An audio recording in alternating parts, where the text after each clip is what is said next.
quel était votre rôle exactement dans ces différents travaux? アシスタントの仕事というのは基本的には人物の背景を描くんですけども、要は建物だとかそういうものを描くんですけども、アシスタントからとにかく線の引き方から全て、今のアシスタントの時代に覚えました。僕は全くのど素人からアシスタントになったので、本当に一からアシスタントで覚えました。En tant qu'assistant, en fait, le métier d'assistant en général consiste à s'occuper des décors et des voitures, des éléments comme ça et non pas des personnages. En fait, le métier de mangaka à l'époque, c'est grâce justement à cette position d'assistant que j'ai appris, je me suis formé sur le tas. 今のように今の時代はその漫画の描き方というかテキストというかそういうものがあるんですけども、僕らの時代には何もなかったので、一冊その手塚治虫の漫画の描き方っていうものがあったぐらいで、あとは何のテクニックも知らなかったんです。僕はアシスタントで全部全て教わりました。De nos jours, il y a énormément de méthodes qui existent, des guides, des manuels et des écoles pour apprendre à devenir mangaka et à dessiner. À mon époque, en fait, rien n'existait. Il y avait peut-être un livre, une méthode qui avait été publiée, mais en fait, tout le métier de mangaka s'apprenait sur le tard et notamment en tant qu'assistant.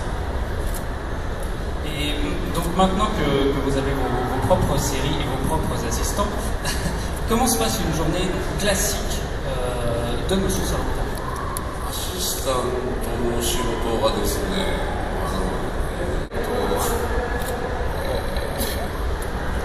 大体朝方まで、朝の7時ぐらいまで仕事して、そして、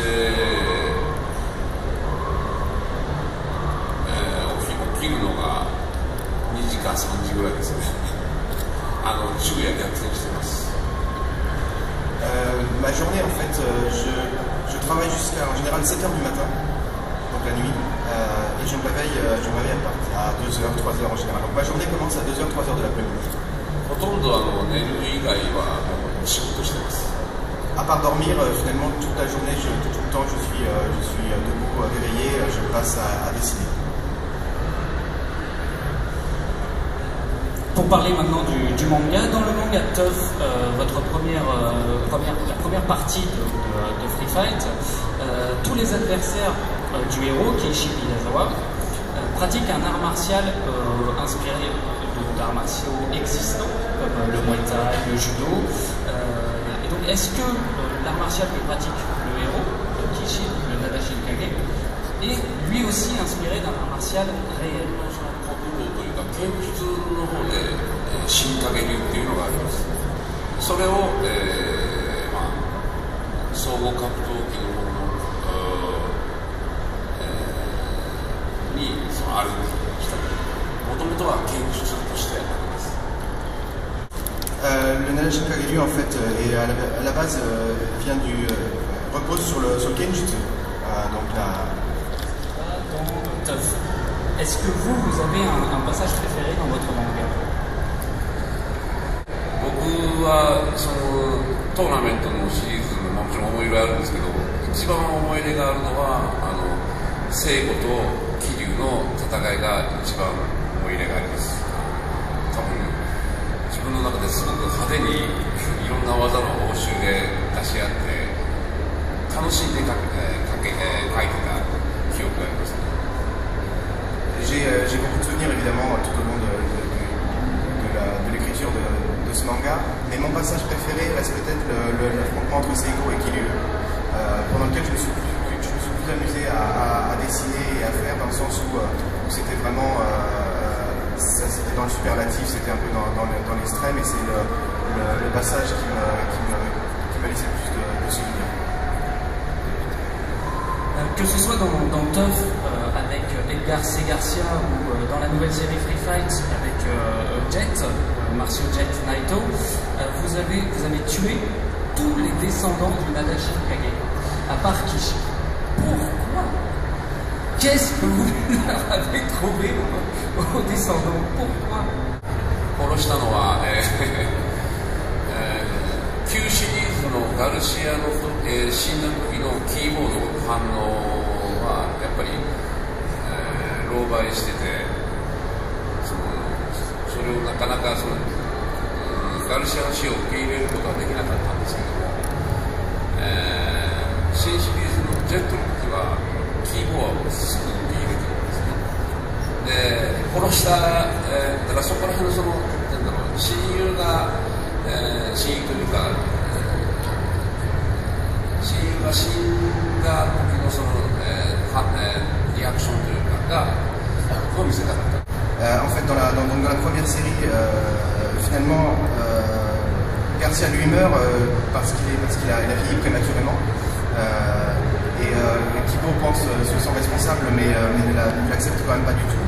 Et dans le deuxième cas de figure, il voulait montrer le fait que Kibo réussissait à accepter la mort non pas d'un ami, mais d'un frère d'armes en fait, en quelque sorte. Et il voulait marquer la différence. Donc par rapport à la première série, Kibo avait du mal à accepter la mort de Garcia, le fait qu'il avait évolué et qu'il était en mesure maintenant d'accepter la mort de Jen. C'est surtout uniquement là-dessus que ça reposait. Est-ce que vous avez pensé à l'avenir de l'école du Nanashita Beryu quand vous avez inséré le personnage de Waka, la petite amie de Kibo dans le manga? まあまあそういう柔らかいあった方がいいのかなと思って、でも結局消化不良みたいな感じになっちゃいました。À l'époque, oui, effectivement, j'avais ça un peu en tête. Je ne suis pas spécialement à l'aise avec les personnages féminins, et je voulais donner un petit peu peut-être de douceur dans ce monde brut. Mais c'était un petit peu le but du jeu. Effectivement, j'avais ça en tête, et ça, pour l'instant, ça reste sans suite. Les aventures de Kiryu en fin de volume sont particulièrement drôles et innovantes. D'où vous est venue cette idée, et est-ce que vous vous amusez autant en les dessinant que nous en les lisant? 全く真逆なことをするっていうのがなんか楽しかったし、要は桐生っていう気取ったやつが例えばラーメン屋に並ぶとかっていうのが絵として面白いなと思ってで書いてみただけなんですけど、ただ僕自身楽しんで書いてます。J'aime beaucoup en fait prendre un peu les choses à contre-pied. Le fait d'avoir un personnage aussi fier que Kiryu, aussi intransigeant, qui fait la queue pour manger un plat de ramen, c'est quelque chose qui m'amusait beaucoup. Et effectivement, quand j'écris ce genre quand j'écris la fin des volumes Anniversary of Kiryu, je m'amuse beaucoup. D'où vous est venue cette passion pour les sports de combat, et plus particulièrement pour le combat libre? Est-ce que vous-même vous avez pratiqué des sports de combat, donc du combat libre, du MMA? すみません、僕は全然格闘技をやったことないんですけど、格闘技のやってる友達はすごく多いです。で、そうですね、これをやっぱり見ていてすごい好きだから書いてたんでしょうね、多分。J'ai toujours aimé en fait regarder assister en fait à des rencontres d'arts martiaux ou de combat. À vrai dire, en fait, je dois dire à tout le monde, je dois avouer que je n'ai aucune expérience du combat moi-même, je n'ai jamais pratiqué. En revanche, j'ai énormément d'amis, donc c'est vrai que je suis toujours resté un peu très proche de ce milieu-là, et c'est sans doute pour ça que j'ai écrit ce manga aussi. J'ai continué à écrire et j'étais intéressé par le combat et par les arts martiaux en général. Vous regardez donc souvent des événements retransmis d'arts martiaux, plutôt Pride ou UFC? Bien évidemment Pride. Vous avez également une passion pour le catch, et cela se remarque vraiment dans le manga. Est-ce que vous pouvez nous en dire plus sur ce sport? すごく好きで、プロレスの日本でちょっと話題になった暴露本みたいなのがあるんですけども、それにも僕名前載ってます。プロレスの内容は詳しいです。暴露本というのはレフリーがプロレスの裏のことを全部本にしちゃったんです。Effectivement, j'adore le catch, et en fait, de par mes connaissances de personnes et également du milieu, je connais énormément d'histoires sur l'envers du catch et toutes les histoires qui n'ont jamais été officialisées. C'est quelque chose de très intéressant. Et À ce titre, d'ailleurs, il y a une revue qui est publiée au Japon qui s'appelle Bakuromo, qui raconte justement, qui narre un petit peu tout l'envers du décor. Et mon nom apparaît souvent dans cette revue en tant qu'informateur.